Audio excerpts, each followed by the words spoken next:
আল্লাহ 5টা ওসিয়ত করলেন এই আয়াতে। আল্লাহ বলছেন, নবী হে, আমার কালাম পাককে তেলাওয়াত করে শুনিয়ে দাও, আমার বান্দাদেরকে বলে দাও আমি স্বয়ং আল্লাহ তাদেরকে 5খানা ওসিয়ত করছি। 1 নম্বরে তারা যেন আমার সঙ্গে কাউকে শিরক করবে না। 2 নম্বরে তারা মা বাপের সঙ্গে ভালো ব্যবহার করবে। 3 নম্বরে তারা যেন নিজের সন্তান নিজে কেটে ফেলে না দেয়। পৃথিবীতে কেউ পেয়েছেন যে মা বাপ ছেলেকে কেটে ফেলে দেয়? খেতে দিতে পারবো না, অভাব সংসার, 4টা ছেলেকে জবাই করে ফেলে দিই? জি না। কিন্তু আল্লাহ বলছেন, মানে রহস্য লুকানো আছে। আলা তাকতুলু আওলাদাকুম মিন ইমলাকিন নাহনু নারযুকুকুম ওয়া ইয়াহুম। তাদেরকে বলে দিও তোমরা খেতে দিতে পারবে না, এই জন্য সন্তান কতল করবে না। সন্তান তো তোমার নয়, তার আগে সে আল্লাহর বান্দা, একে তুমি খেতে দিয়ে দেওয়ার ভয় করিও না। আল্লাহ বলছেন, নাহনু নারযুকুকুম ওয়া ইয়াহুম, রুজি তো আমি দিয়ে থাকবো, তবে তোমাদের কাটার কোনো দরকার নাই।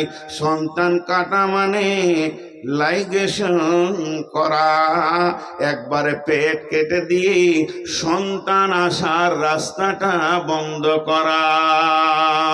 তারপরে আল্লাহ বলছেন, বলো ওয়ালা তাকরাবুল ফাওয়াহিশা মা জাহারা মিনহা ওয়া মা বাতান।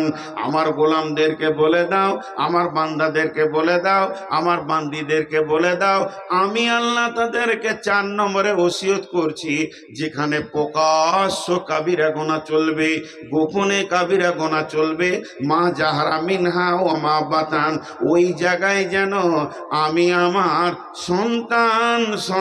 আমি আমার বান্দা বান্দিকে দেখতে না পাই।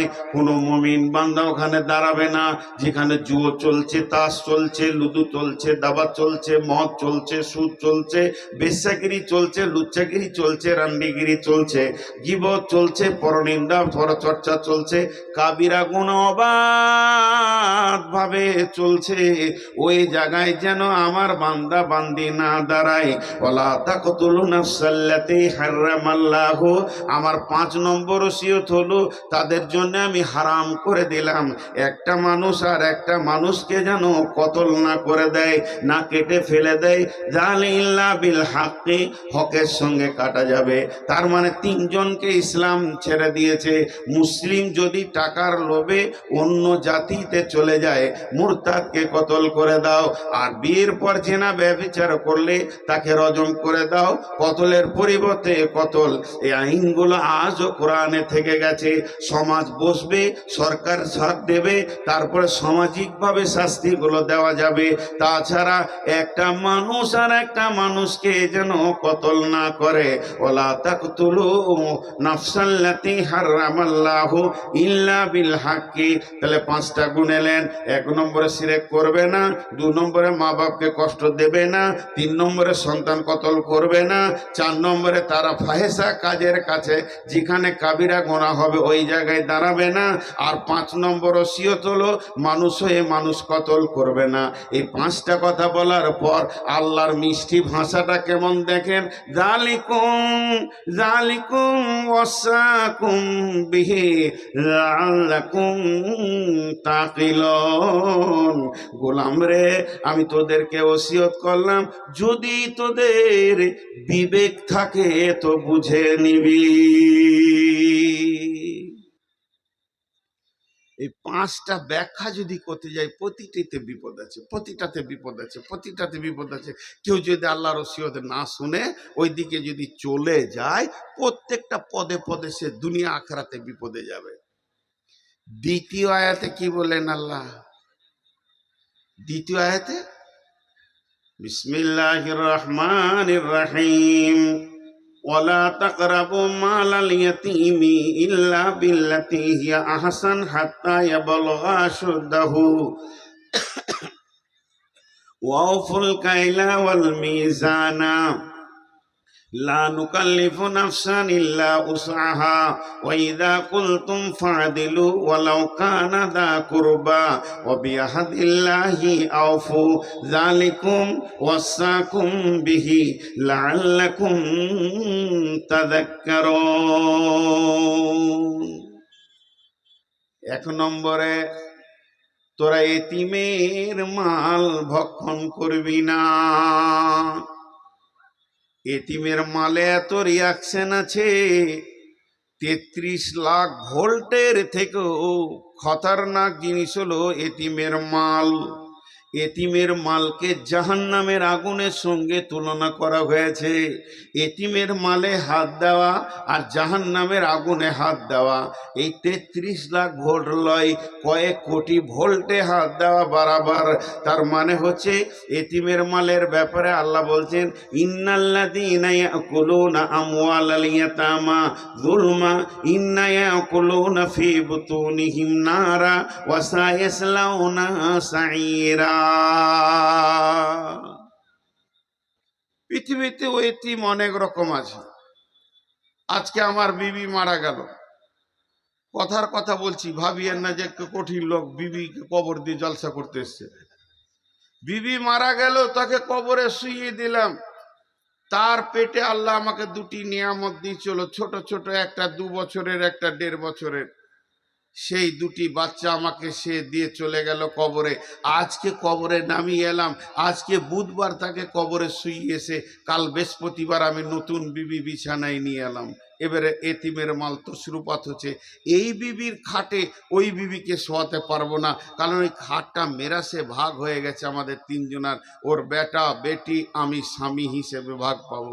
তাহলে এই বিবি আমার শ্বশুর বাড়ি থেকে ড্রেসিং টেবিল এনেছে, আমার দ্বিতীয় বিবি ব্যবহার করতে পারবে না, কারণ মেরাস ওর ওখানে নাই। অনেক ভেজাল আছে, যে আল্লাহ বলছে যে জোর করে করিস। আজকে তার মাকে কবরে দিয়ে এলি, কালকে ছেলেগুলো তোর গালে চুমা খাচ্ছিলি আর তু খাচ্ছিল, ওরে আমার সোনা রে, ওরে আমার মানিক রে। আর যখনই সদমা চলে গেলো, ওগুলো ছাগল কুকুরের বাচ্চা হয়ে গেল রাস্তায়, ওদেরকে দেখার কেউ নাই। এই এতিম তার মালের ব্যাপারে সে কিছুই খোঁজ রাখে না। এটা একটা এতিম। আবার এরকমও এতিম, আমার ছোট ভাইটা মোটরসাইকেল চালাতে যে অ্যাক্সিডেন্ট করে মরে গেল, কবরে নামিয়ে দিলাম আমরা 2 ভাই।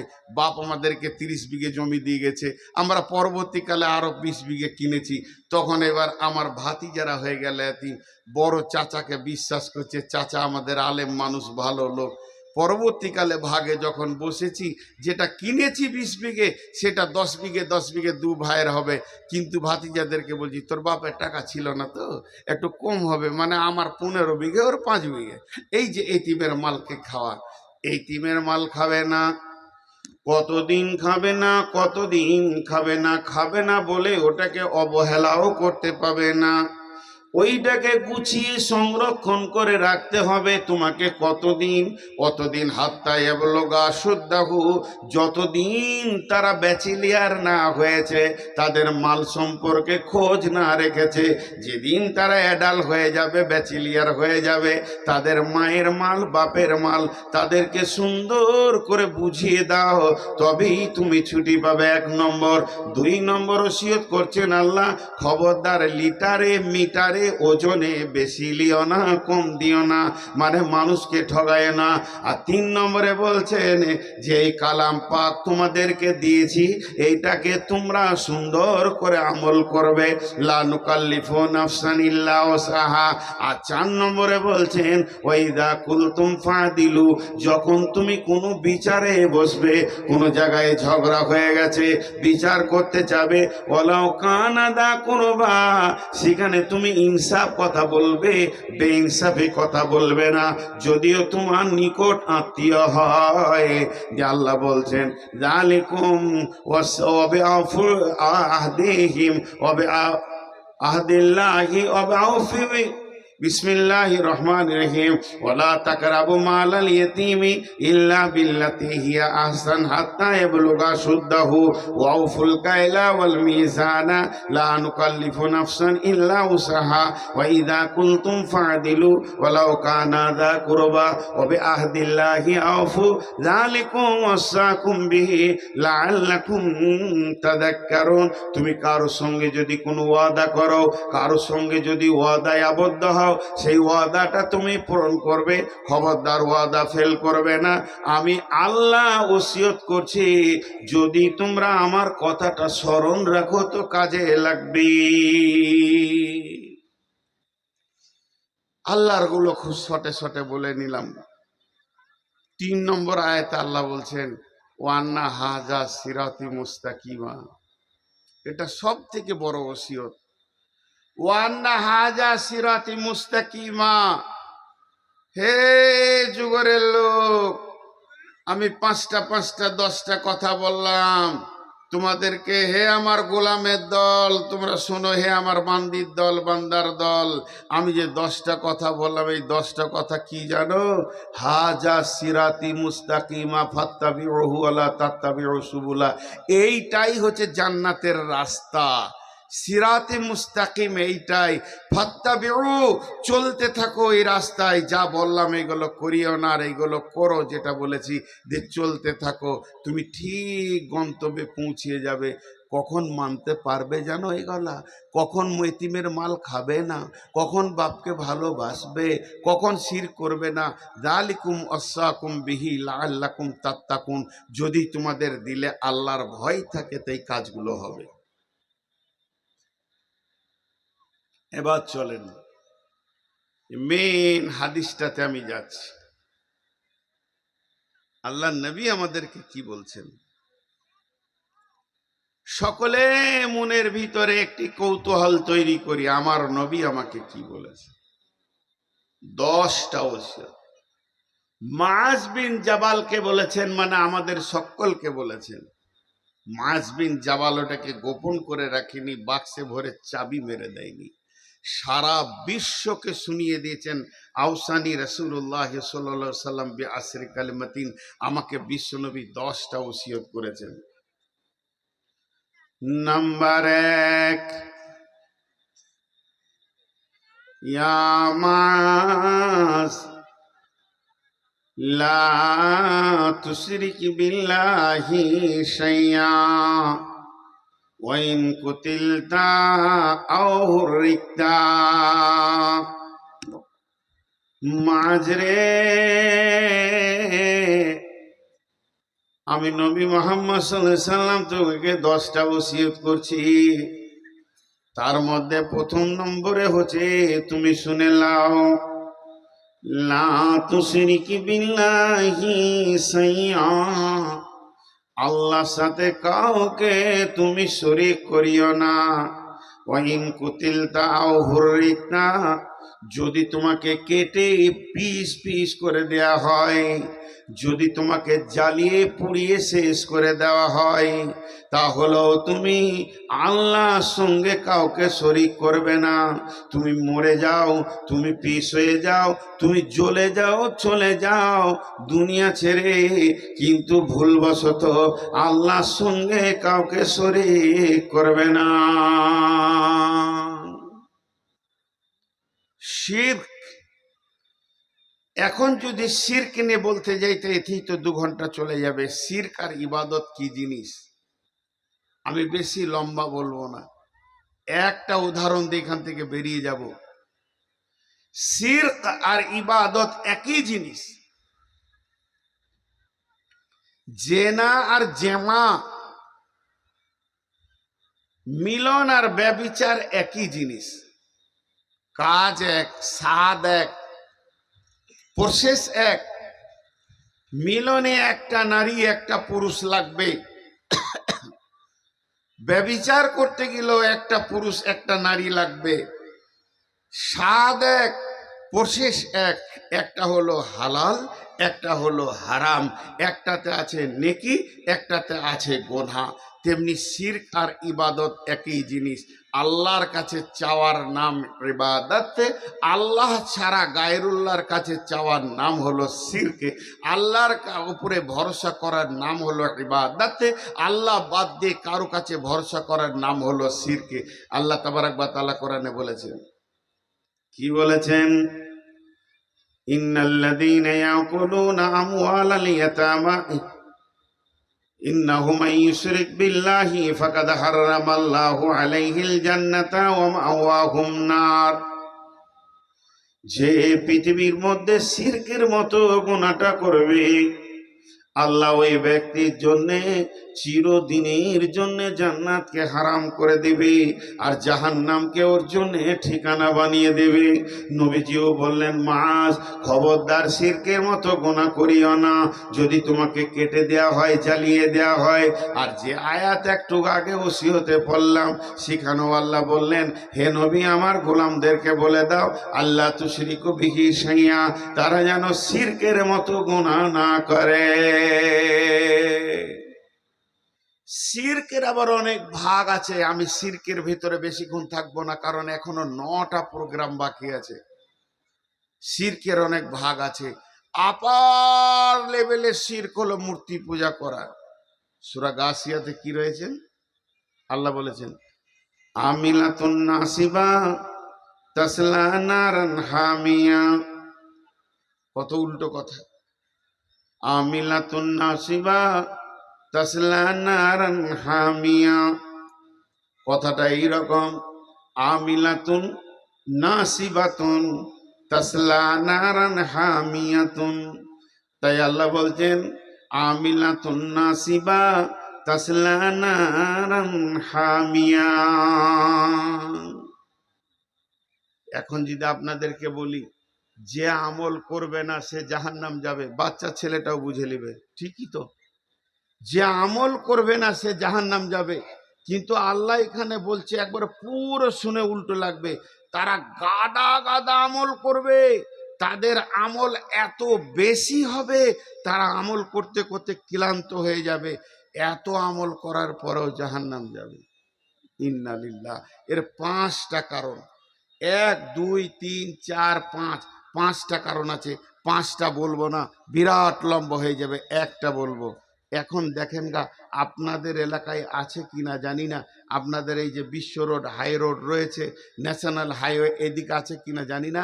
এখন আমাদের এলাকা যদি চলে যান, বোলপুর, ইলামবাজার, সিউড়ি, এই রোডগুলোতে দেখেন গা কত লোক হাঁটছে, নিয়ত করেছে পাথর চাবড়ি যাব হেঁটে। কোথা থেকে আসছে? 24 পরগনা থেকে আসছে। কোথা থেকে আসছে জিজ্ঞেস করেন, বাঁকুড়া থেকে আসছি। কোথা থেকে আসছি? মেদিনীপুর থেকে আসছি। সেই নারী পুরুষ শিশু দল বেঁধে হাঁটছে। একদিনে পারবে? হাঁটতে হাঁটতে ক্লান্ত হয়ে আমাদের ভেদিয়ার বর গাছের নিচে সব রাতে পড়ে আছে। আবার কখন ঘুম ভাঙবে, আবার হাঁটবে। 5 দিন 7 দিন 10 দিন পর নেকির উদ্দেশ্যে পাথর চাবড়ি পৌঁছাবে। এদের জন্য আল্লাহ বলছেন, আমিলাতুন নাসিবা, তারা আমল করতে করতে করতে করতে ক্লান্ত হয়ে যাবে, তাদের আমলটা এমন হয়ে যাবে, তাসলা নারান হামিয়া, তাদের আমল তাদেরকে জাহান্নামে নিয়ে চলে যাবে। তার মানে শিরক এত ভয়ানক জিনিস। ওই জন্য আল্লাহ তাবারক ওয়া তাআলার নবী বললেন, মাযরে বলবো তো শিরকের মতো গুনাহ যেন করিও না। শিরক হলো এত খাতারনাক, শিরক হলো এত বিপদের জিনিস, ওই গুনাহ তুমি করবে না, তাহলে আর আল্লাহর সঙ্গে সম্পর্ক থাকবে না। একটা গেল 10টার মধ্যে। এবার নাম্বার 2, হযরতে মুআয বিন জাবালকে বলছেন, ইয়া মুআয ওয়ালা তাওয়াক্কালনা ওয়ালিদাইকা, ওয়ালা তাওয়াক্কালনা ওয়ালিদাইকা ওয়াইন আমারাকা আন তাখরুজা মিন আহলিকা ওয়া মালিকা।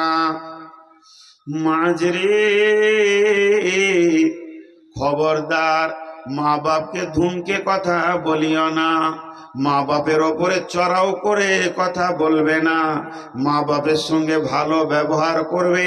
আল্লাহ তাবারাক ওয়া তাআলা বলছেন, ওয়া কাযা রাব্বুকা আল্লা তা'বুদু ইল্লা ইয়াহু ওয়া বিল ওয়ালিদাইনি ইহসানা ইম্মা ইয়াবলুগান্নাল কিবারা আহাদাহুমা আও কিলাহুমা ফালা তাকুল লাহুমা কাওলান কারীমা।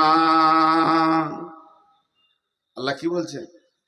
হে বিশ্ববাসী, মা বাপ একটা এমন জিনিস, যদি তারা দুজন বৃদ্ধ হয় কিংবা একজন হয়, তাদেরকে ধুমকে কথা বলবে না, তাদের কথাতে ওয়ালা তাকুল্লাহুমা উফিউ, উফ শব্দটা ব্যবহার করবে না। তাদের সঙ্গে কেমন কথা বলবে? ওয়াকুল্লাহুমা কাওলান কারীমা, মিষ্টি মিষ্টি ভদ্র নরম নরম কথা ব্যবহার করবি। একটু উদাহরণ দিলে বুঝতে পারবেন। কেমন? আপনার মা হঠাৎ সকালে উঠে বলছে, মোজাম্মেল, তা আপনি বললেন জি মা, কি করব? বলে একবার তুমি বাজার যাও, নলহাটি যাও, আমার জন্য এই জিনিসগুলো নিয়ে এসো। আপনি লুঙ্গি ছাড়লেন, প্যান্ট পরলেন, রেডি হলেন, গাড়িটাকে মুছলেন, গাড়িতে চাবি দিয়েছেন, বসতে যাবেন, হঠাৎ মা গিয়ে বলছে, শোনো, যেতে হবে না, ছাড়ো, তুমি মাঠ যাও, কাল যাবে। আবার গাড়ি থেকে নামলেন, প্যান্ট খুললেন, লুঙ্গি পরলেন, গামছা নিলেন, গেঞ্জি পরলেন, মাঠে যাওয়ার জন্য যে অস্ত্র নিতে হয় অস্ত্র নিয়ে মাঠের দিকে হাঁটতে যাবেন। মা বলছে, বেটা বাজার যেতে হবে রে, যা। এই 3 বার 4 বার একই কথাকে বলছে। এই অবস্থায় যদি আপনার মুখ থেকে বের হয়ে যায় উফ মা, আল্লাহ বলছেন ওয়ালা উফিউ, খবরদার না। ও 20 বার বলবে, তুমি 20 বার ওই রকম করে যাবে। খবরদার, তোমার উহ বলা চলবে না। এর নাম মা, এর নাম আব্বা। এই আল্লাহ তাবারাক ওয়া তাআলা বলছেন, ফালা তাকুল্লাহুমা, তাদেরকে বলিও না উফিউ, উফ শব্দ বলিও না বিরক্ত হয়ে। ওয়ালা তানহারহুমা, ধমকি দিও না। ওয়াকুল্লাহুমা কাওলান কারীমা, আর তাদেরকে তোমরা মিষ্টি মিষ্টি কথা বলবে। হযরতে জাবের রাদিয়াল্লাহু তাআলা আনহু বলছেন, ওয়ান জাবেরিন রাদিয়াল্লাহু তাআলা আনহু ক্বালা রাসূলুল্লাহ সাল্লাল্লাহু আলাইহি সাল্লাম, মান সালাসাকুন্না ফীহি ইয়াসসারাল্লাহু হাতফাহু ওয়া ইয়াদখালুহু জান্নাতাহু। হযরতে জাবের রাদিয়াল্লাহু তাআলা আনহু বলছেন, পৃথিবীর বুকে যে 3টি আমল করে যাবে, এই 3টি আমল এমন আমল, একটাও করলে এই ফজিলতটা পাবে। কি ফজিলত পাবে? তার মওত হবে আসানে, আর হাসতে হাসতে জান্নাতে যাবে। সেই 3টি আমল কি? 1 নম্বর কমজোরকে সাহায্য করা, 2 নম্বর কাজের লোকের সঙ্গে ভালো ব্যবহার করা, লিভারের সঙ্গে ভালো ব্যবহার করা, আর 3 নম্বর হলো মা বাপের সঙ্গে সুন্দর হৃদয় দিয়ে ভালোবাসা ব্যবহার করা। এই 3টে কাজ যে পৃথিবীতে করে যাবে, তার মওত হবে আসানে, হাসতে হাসতে জান্নাতে যাবে। বিশ্বনবী বললেন, শোনো, কখন কিয়ামত হবে তোমরা বুঝতে পারবে কি? তোমাদেরকে একটা আলামত বলি, আকা উম্মাহু আদনা সাদিকাহু আকসা আবাহু, যেদিন বাপকে ধুমকে কথা বলবে, ছেলেরা বাপকে রাখালের মতো ব্যবহার করবে, কার বাড়ির কাজের লোকের মতো ব্যবহার করবে, আর মেয়েরা মাকে বাড়ির কাজের মেয়ের মতো ব্যবহার করবে। বড় বড় জওয়ান ব্যাচেলর মেয়ে, বড় বড় জওয়ান যুবতী মেয়ে মাকে ধুমকে কথা বলবে, মায়ের উপরে থেট দিয়ে কথা বলবে, মাকে মায়ের মতো দেখবে না, ছেলেরা বাপকে রাখাল বানিয়ে নেবে। সেই দিন জেনে নাও কিয়ামত কাছে গেছে, কিয়ামত আর বেশি দেরি নাই। অতএব আল্লাহর নবী মাস বললেন, মাস রে, ওয়ালা তাওয়াক্কান্না ওয়ালিদাইকা, খবরদার মা বাপকে ধমকায়ও না। কখন ধমকাবে না, কেন শব্দ ব্যবহার করবে না, কোন অবস্থায়? ওয়াইন আমারা কান তাখরুজা মিন আহলিকা ওয়া মালিকা, যখন তোমার মা বাপ তোমাকে আহাল মাল থেকে বের করে দিবে, কেন শব্দ তুমি ব্যবহার করবে না? একটা কথা বলে সহজে বুঝে নেবেন। বেলা 10টার সময় আপনাকে ডাকছে মা, মা কিংবা আব্বা ডাকছে, শফিকুল। জি মা, জি আব্বা। এখানে নাই, ঝগড়া নাই, ঝামেলা নাই, কাজিয়া নাই, মারামারি নাই, কাটাকাটি নাই, চিল্লাচিল্লি নাই। ভালো মনে মা আব্বা ডাকলো, ডাকার পরে বলছে তুই কাপড় চুপড় ছেড়ে দে, একটা গামছা পরে লে, তোর ছেলে বউ বিটি যা আছে থাক, ঘর থেকে বেরিয়ে যা। লে মজা খামকা। তো আল্লাহ রসুল বলছে মুখটা তুই বন্ধ করে লে, একবার আঠা দেওয়ার মতো, ফেভিকুইকের মতো, চুপ করে লে, সুরসুর করে বেরিয়ে। কেন যাব? ওয়ালা তাওয়াক্কান্না, চলবে না।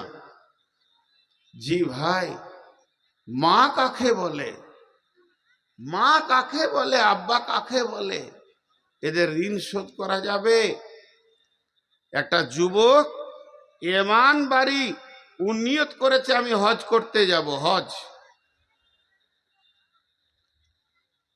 সেই যুগে হেঁটে যেতে হতো।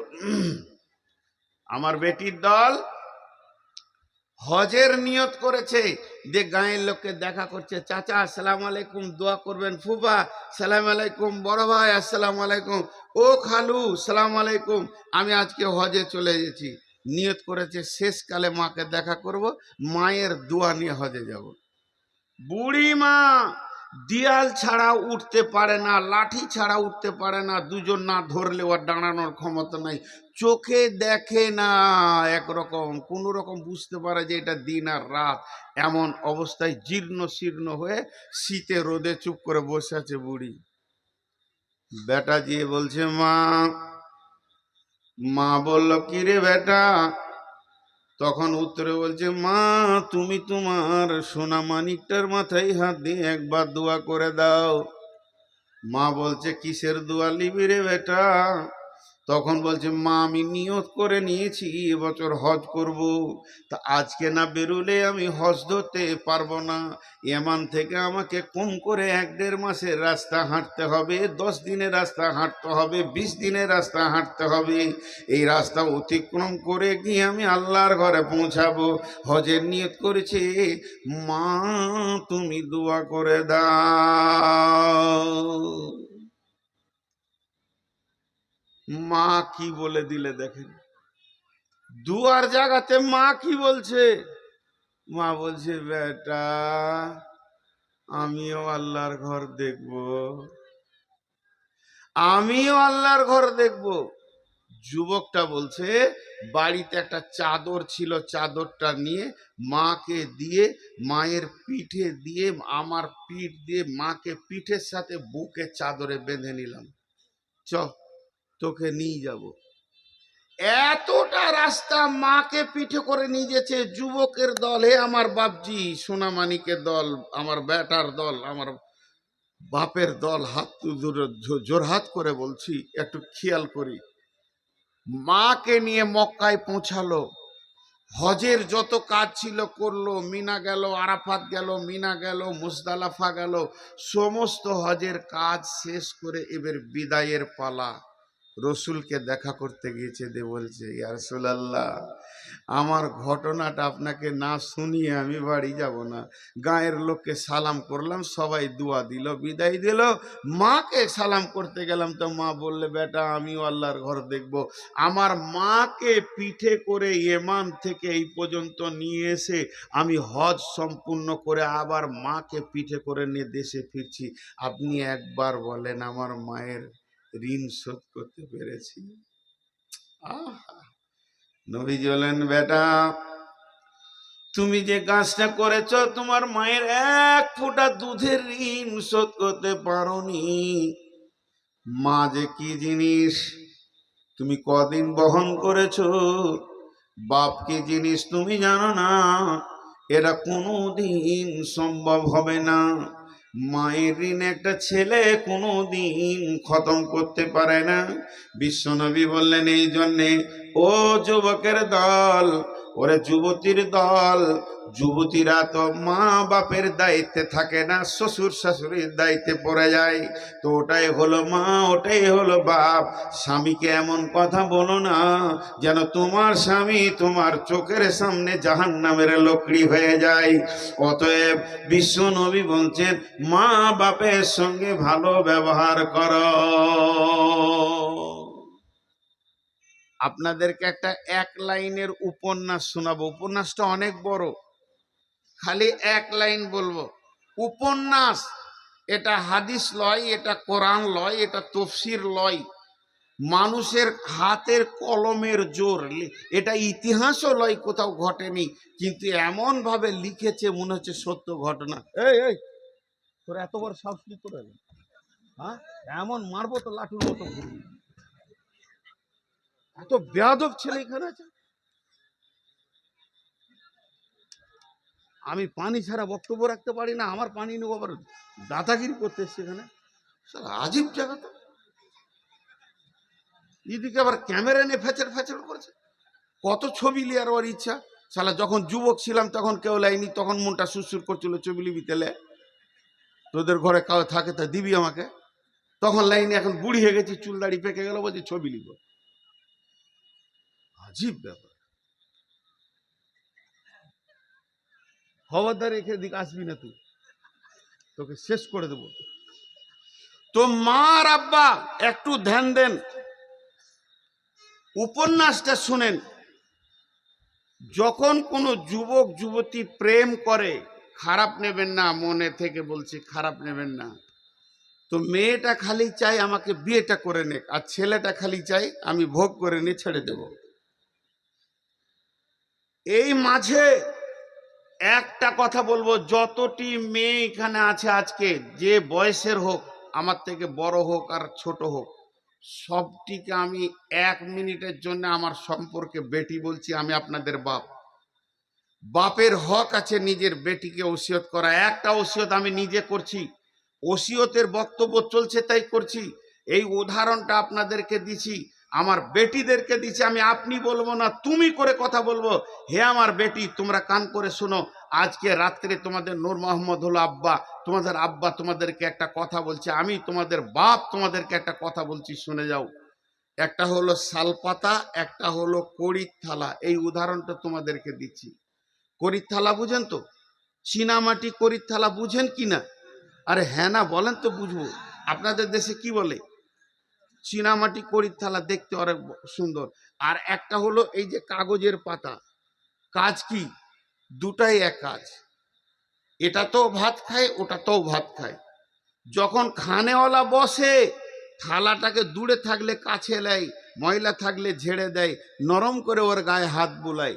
পাতাটাও কাছে টানে, পাতাও আনন্দ হয়, আমাকে কত ভালোবাসছে, কোলের কাছে টানছে। তার গায়ে ময়লা থাকলে ছেড়ে দেয়, সেখানে ভাত খায়। কিন্তু পাতাতে যখন ভাত খোয়া হয়ে যায়, তখন পাতাটা কোথায় দেয়? এমনি করে গুটিয়ে নিয়ে যে নোংরা জায়গায় ছুঁড়ে দেয়। আর কড়ির থালাতে যদি ভাত খাওয়া শেষ হয়ে যায়, ওটাকে সার্ফে দিয়ে সাবান দিয়ে ভালো করে ধুবে, আবার বাড়িতে শোকেস কিনে রেখেছে, আলমারিতে এমনি করে রাখবে। নিজে গরম ভাতটা খেয়ে দুপুরবেলায় একটু খাটে শুবে, ফ্যানটা চালিয়ে দিয়ে খাটে ওই দিকে তাকিয়ে তাকে দেখবে থালাটা, মনে আনন্দ পাবে। ওকে দেখে আনন্দ পায়, ওকে রেখে রাখে, ওকে সেবা করে, ওকে ধুই, ওকে মুছে, আর এইটাকে খোয়া হলে ছুঁড়ে ফেলে দেয়। তেমনি হলো স্ত্রী আর প্রেমিকা। প্রেমিকা হলো এই কাগজের থালা, খালি চাটতে যতক্ষণ, চেটে লিবে তোকে ছুঁড়ে ফেলবে।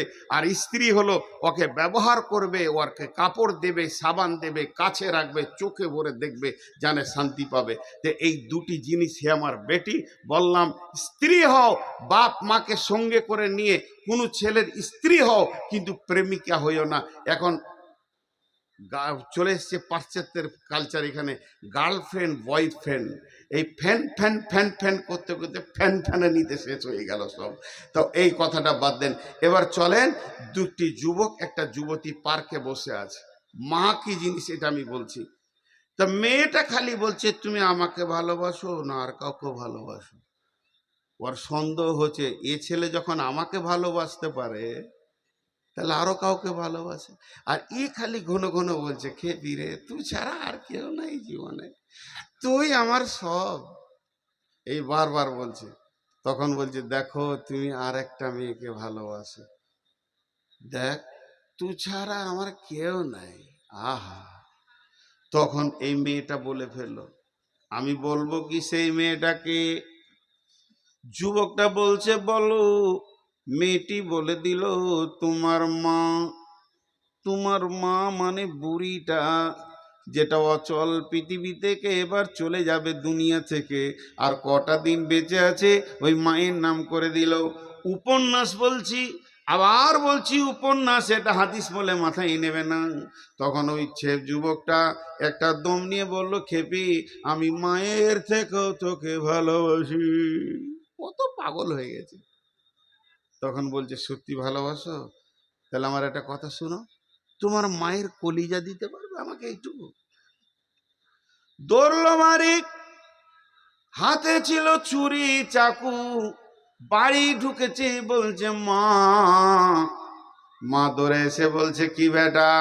যেই বলেছে কি বেটা, বুকে চাকু বসিয়ে দিয়ে ফরফর করে হাড় কটা ফেলে দিল, কলজেটা টেনে বের করে সামান্য কেটে নিয়ে প্লেটে করে নিয়ে দৌড়ছে আর মনে মনে ভাবছে প্রেমিকাকে দেখাবো, প্রেমের গভীরতা বুঝে নেবে, আমি তাকে কত ভালোবাসি, মায়ের থেকেও ভালোবাসি, মায়ের কলজি উপহার দিছি। এই রকম মনে মনে ভেবে ভেবে ভেবে ভেবে পার্কের দিকে দৌড়ছে।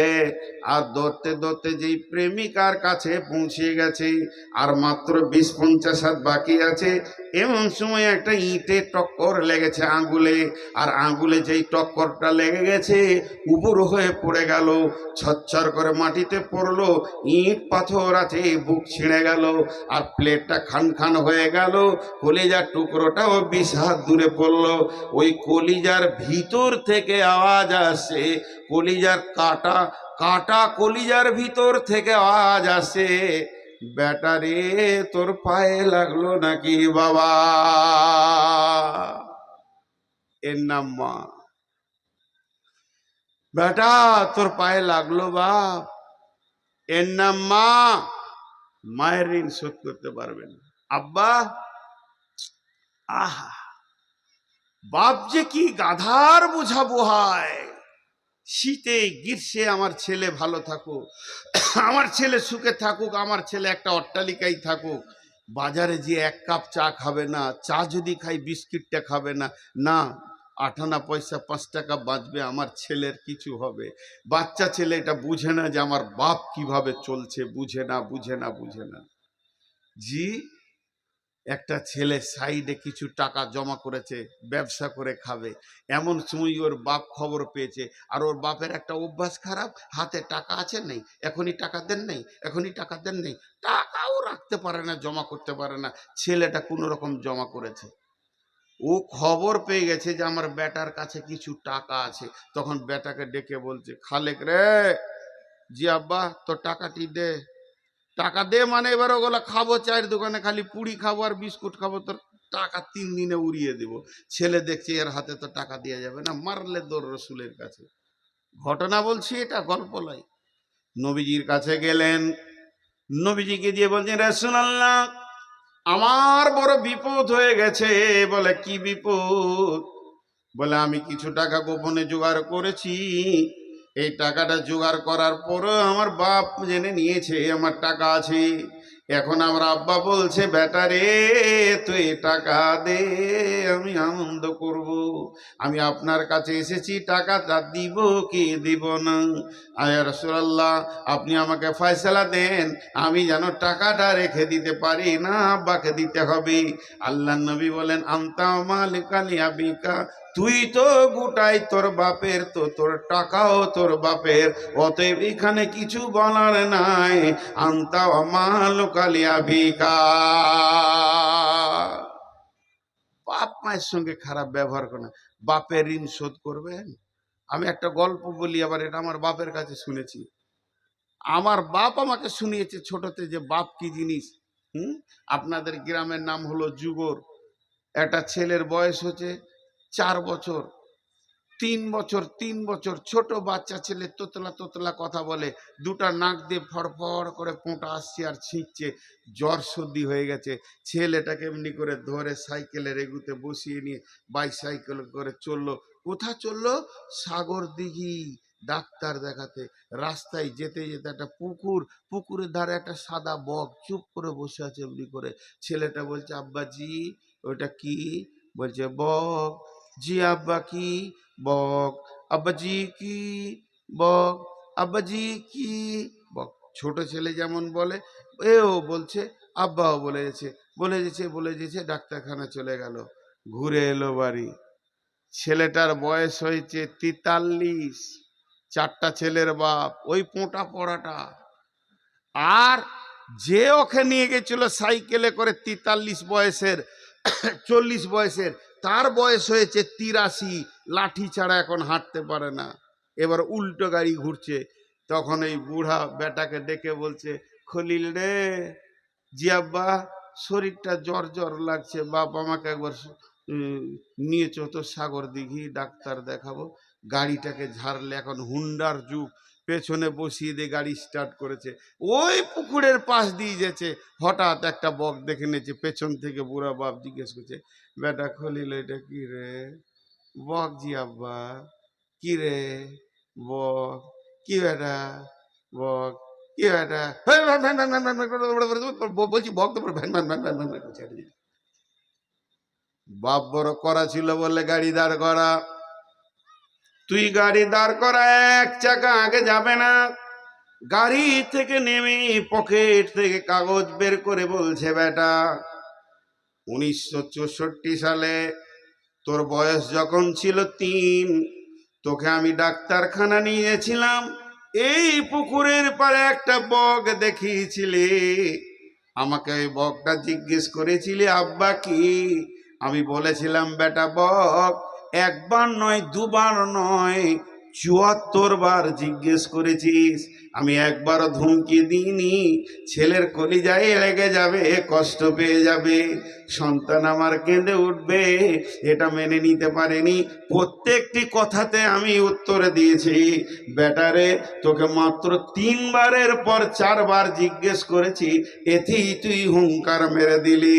অতএব যদি কোনো বেটা তার বাপের জিভতে, বেটা তার নিজের জিভ দিয়ে বাপের পাটা সাফ করে দেয়, তবুও বাপের ঋণ শোধ করতে পারবে না। তাই আল্লাহ নবী 2 নম্বরে ওসিয়তটা করছেন, মাঝরে ওয়ালা তাওয়াক্কালনা ওয়ালাদাইকা ওয়া ইন আমারাকা আন তাখরুজা মিন আহলিকা ওয়া মালিকা।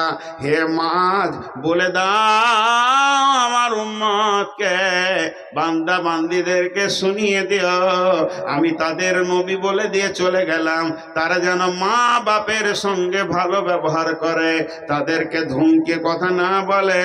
এটা আমি নবী মুহাম্মদ ওসিয়ত করলাম। আজি কে যে সভাপতি খুঁজি পেয়েছিল। কটা পাইলো? আর কতক্ষণ চালাবো?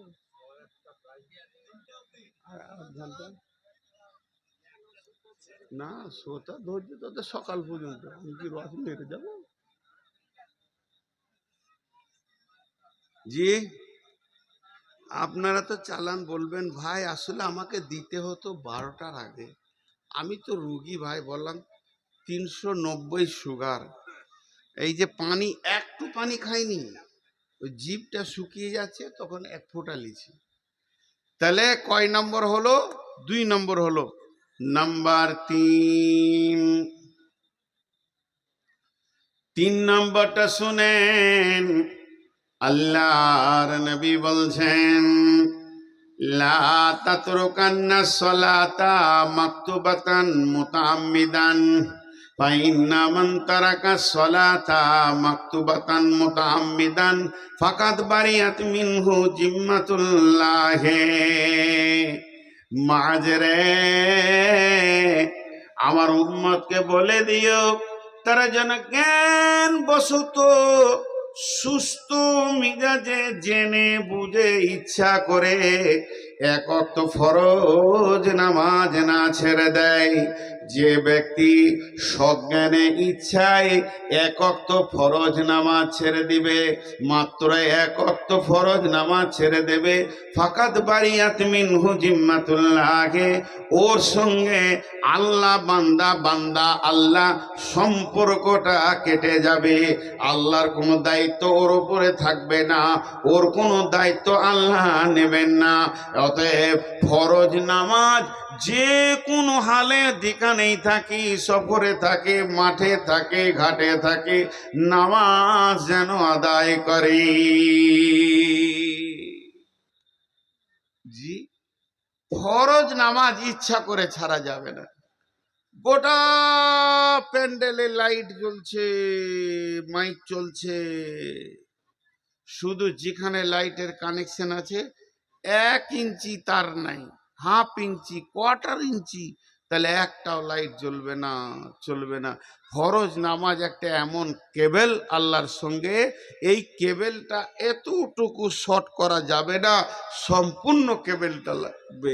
বাকি অন্য আমলের ত্রুটি থাকলে অসুবিধা নেই, যেমন কম হয়ে গেলে তাহাজ্জুদ না পড়লে অসুবিধা নেই, এরকম কিছু আরো নফল ইবাদত আছে, না করলে অসুবিধা নাই। রমজানে রোজা রাখতেই হবে, সওয়ালে রোজা রাখলে বেলায় নেকি, না রাখলে আপনি গুনাহগার হবেন না। তেমনি এখানে এতগুলো বাল্ব জ্বলছে, 2টা বাল্ব যদি না জ্বলে তো অসুবিধা হবে না, কেবেলটা লাগবে। এর জন্য ফরজ নামাজ হচ্ছে এই উম্মতের কেবেল। আল্লাহ নবী বলেন, ইচ্ছা করে এক ওয়াক্ত নামাজ যেন না ছাড়ে। আমি যে মেয়েটাকে বিয়ে করেছি, মেয়েটা হলো আমার স্ত্রী, সে আমাকে ভালোবাসে, আমি তাকে ভালোবাসি, সে আমাকে বোঝে, তাকে আমি বুঝি। সে আমার প্রেমে পাগল, তার প্রেমে আমি পাগল। তার অসুবিধা হলে আমার অসুবিধা হয়, সে অসুস্থ হলে আমার মন খারাপ করে। কত প্রেমে 2 জন ডুবে আছি, একদিন যদি বিবির মাথা ধরে, সেদিন আমি শান্তি বিচরণ করতে পারি না। সেও আমাকে কত মহব্বত করে, সারা রাত জেগে যখন আমি বাড়ি যাই, বারবার বাড়ি থেকে ফোন আসে, কত দূরে আসলেন, কেমন আছেন, গাড়ির অবস্থা কি, এখনো পৌঁছাতে পারলেন কি না। আপনাদের এখানে পৌঁছেও বিবির সঙ্গে কথা হচ্ছে, কারণ সেটা আমার প্রেমের বাঁধনে, তার সঙ্গে আমরা 2 জন বন্ধনে রয়েছি। কিন্তু ওই মেয়েটি, যে মেয়েটির মাথা ধরলে আমার মাথা ধরে যায়, ওই মেয়েটি যদি একবার তালাক নিয়ে নেয়, একবার যদি মোতালাকা হয়ে যায়, তার সাথে আমার যদি ছিন্ন হয়ে যায়, মেয়েটা যদি অ্যাক্সিডেন্ট হয়ে হসপিটালে থাকে, আমার আর কোনো চিন্তা থাকবে না, তার ওষুধ হলো কিনা, পাটা ঠিক হলো কিনা, মাথা ধরলো কিনা, বাঁচবে না মরবে, কোনোই চিন্তা থাকবে না। শুধুমাত্র তালাকটা এমন জিনিস, এত গভীর প্রেম কেটে ছিন্ন ভিন্ন হয়ে যাবে। আল্লাহ বান্দা আল্লাহ, এটা প্রেমের জগৎ। এই জগতে আল্লাহ বান্দাকে ভালোবাসে, বান্দা আল্লাহকে ভালোবাসে। কিন্তু যে বান্দা ইচ্ছা করে এক ওয়াক্ত ফরজ নামাজ ছেড়ে দেবে, আল্লাহর সঙ্গে বান্দার সম্পর্ক তখনই সঙ্গে সঙ্গে কেটে যাবে। এটা এমন একটা জিনিস, গোলাম রে, জীবনেও জানো আল্লাহর হুকুম ফরজ সলাৎ যেন ছাড়বে না। যদি সলাৎ ছাড়ার কোনো কারণ থাকতো, ইমাম হোসেনকে কারবারের ময়দানে নামাজ মাফ করে দেওয়া হতো, উহুদের, বদরের, হুনাইনের আর তবুকে যত যুদ্ধ হয়ে গেল, খন্দকে, প্রত্যেকটা যুদ্ধে নামাজ মাফ হয়ে যেত। এর মতো বিচলিত সময়, এর মতো টেনশনের সময় সাহাবীদের আর কম ছিল না। সেই কারবালার ময়দানে ইমাম হোসেনকে মাফ করা হয়নি সালাত। অতএব আল্লাহর নবী বলছেন, মাঝরে যে হালাতি থাকবে, উজু করে উবুর হয়ে টাইমে পড়ে যাবে আল্লাহর সঙ্গে। বান্দা বান্দা আল্লাহ সম্পর্ক যদি তুমি রাখতে চাও, ইচ্ছা করে এক ওয়াক্ত ফরজ নামাজ ছেড়ে দিও না।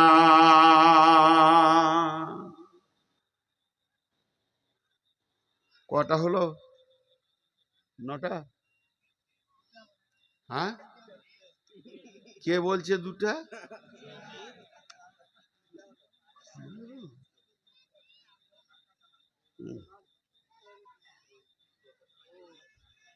কয়টা হলো? 3টা। নাম্বার 4, লা তাসরিমান্নাল খামরা ফাইন্নাহু রাসুন কুল্লি ফাহিশাতিন। যত যুবকের দল আছেন, লজ্জা করবেন না, খারাপ নেবেন না। আমি নূর মোহাম্মদ আপনাদের হাতগুলো ধরে বলছি, বেটা বাপজি হে, শোনা হে, লাল হে, এই ওসিয়তটা যুবকরা বেশি করে কান করে শুনেন। আল্লাহর নবী বলছেন, লা তাশরিবান্নাল খামরা, খবরদার হে যুবকের দল, তোমরা মদ পান করিও না। ফাইন্নাহু রাসুন কুল্লি ফাহিশাতিন, মদ হচ্ছে সমস্ত নোংরা কাজের মাথা। অন্য হাদিসে আছে, ফাইন্নাহু মিফতাহুন নার, জাহান্নামের আগুনের চাবিকাঠি। যে লোকটা মদ খেয়ে নিল, যে লোকটা মদের বোতল হাতে নিল, সে যেন জাহান্নামের চাবিটা হাতে নিল। যে লোকটা মদ খেয়ে নিল, সে যেন জাহান্নামের তালা খুলে নিজেই জাহান্নামে ঢুকে গেল। আল্লাহর নবী আর একটা হাদিসে বলছেন, ফাইন্নাহু রাসুন কুল্লা ফাহিশাতিন, পৃথিবীর বুকে যত নোংরা কাবিরা গুনাহ আছে, সমস্ত গুনার মাথা হচ্ছে মদ। যে মদ পান করবে, তার দ্বারা সমস্ত গুনাহ হয়ে যাবে। যতগুলি লোক আছেন সবারই মুখে একবার আওয়াজ শুনবো, শব্দ। চিল্লাইতে হবে না, ভদ্র মিষ্টি সুরে উত্তর দেবেন। মা বোনেরা মনে মনে বলবেন, আওয়াজ করবেন না। আর পুরুষরা আওয়াজ করে বলবেন, আপনাদের এলাকায় যত কুকুর আছে, কুত্তা, 4 পায়ের কুত্তা ঘুরে ঘুরে বেড়ায়, এরা মদ খায়? সবাই বলেনি, পেছনকার লোকরা বলেনি, এরা মদ খায়? মানুষে কে ভালো? কুকুর ভালো। আহা, সমাজের লোক কুকুরকে ভালো বলেছে, তাহলে এদের জিন্দেগিটা কোথা গেল? জি, মদ এত খারাপ জিনিস, সমস্ত ব্রেনকে শেষ করে দেয়। আবার একটা গল্প শোনাইছি, 2 বন্ধুতে বসে বসে গল্প করছে যে প্রধানমন্ত্রী হবি। বলছে, তোর শখ কত রে? ভোটে জিততে হবে, আবার মন্ত্রিসভায় ভোট হবে, এমপি ভোট হবে, তারপরে মন্ত্রিসভায় ভোট হবে, তারপর ক্যাবিনেট ভোট হবে, এই হবে ওই হবে, তবেই মন্ত্রী। বলছে, তোর হুঁশই নাই, প্রধানমন্ত্রী হতে গেলে বেশি সময় লাগে না। এখন আমরা সাধারণ মানুষ, 1 বোতল খেয়ে নেবে, মন্ত্রী হয়ে যাবে সেকেন্ডে। কি আইন জি, রাস্তায় আইন জারি করবে, এই করব এই করব। মদ খেলে মানুষের হুঁশ থাকে না, হুঁশ থাকে না। আর মদের থেকে একটা ভয়ানক খারাপ নেশা আছে, সেটা মৌলবীরাও খায়, আমরাও খাই, আপনারাও খাই। শেখ সাদি বলে দিয়েছে, তোটা আজকাল বলছি না। তো মদ খেলে হুঁশ থাকে না, তো পাগলের মতো হাঁটবে, ডান দিককার পা বাঁ দিকে, বাঁ দিককার পা ডান দিকে। একজন মদ খেয়ে নিয়েছে ফুল, যে বাড়ি যাচ্ছে, লটাস ফটাস লটাস ফটাস, রাস্তায় আর সোজা করে হাঁটতে পারছে না। বাড়িতে গিয়ে চাবি নিয়ে ঘরের তালাতে ভরছে, পুশ করবে আর কি, যে চাবি খুলে ঢুকবে, তো চাবিটাকে এমনি করে তালাতে দিয়ে খালি এরকম করছে, ঢোকাতে পারছে না। তখন ওর বউ বলছে, মাতালের বউ, যে চাবিটা আমাকে দাও, খুলে দিই। তখন মাতাল বলছে, এই শালি, শালি না বউ, এই চাওয়ালা, তুমি এক্ষুনি বেরো প্যান্ডেলের বাইরে, একবার ওখানে নামাবে না কেতলি, বেরো, ধরো তোমার বাপ ভাই গোষ্ঠীকে বলে দেবে নূর মোহাম্মদ যেখানে থাকবে সেখানে চা নিয়ে যাস না, সোজা চলে যাও রামপুরহাটি স্টেশন, বহু লোক বসে আছে চা খাওয়ার জন্য, ওই বেরো। হাঁটন দেখো, আর নবাবী হাঁটন দিচ্ছে, এই চাওয়ালা তোর এত লেট হচ্ছে কেন বেরোতে? ওহ, কত কষ্ট করে হাঁটছে ও, একজনাও এক কাপ চা খাবেন নেওয়ার। হাদিস কোরআনের তফসিরের সময় চা আমি নিজে খাই না, কাউকে খেতে দিই না, এটা খুব কষ্ট পাচ্ছি বলে আমি জিভটা খাই, স্লিপ করি। তো ও ওর বিবিকে বলছে, শালি আমি ঠিক আছি, ঘরটা লড়ছে, তুই ঘর ধর। অঙ্ক দেখেন, হিসাব। তখন মাতালের বউ দেখছি যদি ঘরটা না ধরি তো মারবে। মাতাল যখন রিচার্জ করে বউকে, আনলিমিটেড রিচার্জ করে, মারতে লাগলে তো মারবে। তো জানের ভয়ে ঘর ধরে আছে, কি করবে, পরের বেটি মার খাবে খামখায়। তালাতে তো চাবিটা পুশ করতে পারলো না, লটাস করে সে এগনেতে পড়ে গেল। মাতাল যদি একবার পড়ে যায় উঠতে পারে না, অনেকক্ষণ পড়ে থাকবে, ঘন্টার পর ঘন্টা। তো বাড়িতে পড়ে আছে। আর কুকুর নামে একটা প্রাণী আছে, আপনাদের সাগরদিঘিতে পাওয়া যায়, দেখেছেন কুকুর? আহা, দেখেনি, কলকাতায় চিড়িয়াখানায় পাওয়া যাবে কুকুর। কুকুরের বদগুণও আছে, ভালো গুণও আছে। ভালো গুণগুলো খুব সলিড সলিড গুণ আছে। তার মধ্যে একটা হলো মালিক ভক্ত হয়, 2 নম্বর হলো না খেয়ে শহর ধরে থাকতে পারে। এরকম ভালো ভালো গুণ আছে। তার মধ্যে একটা গুণ কি জানেন? একটা গুণ হচ্ছে কুকুর মানুষের মতো যেখানে সেখানে পেশাব করে না।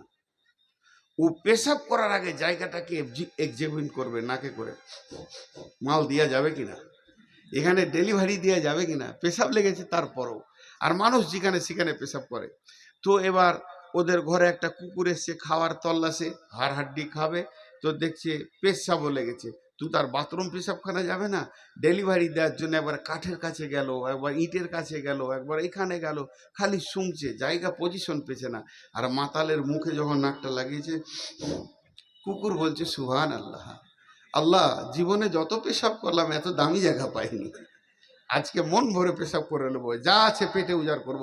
সুজা করে ওর মুখে মারছে, ও ঢকঢক ঢকঢক করে খেছে। আর ওর বউ ঘর ধরে বলছে, আল্লাহ এ তো বাজারে খেয়ে এলো মদ, আবার এখানে কুকুরের পেচ্ছাপ খেছে।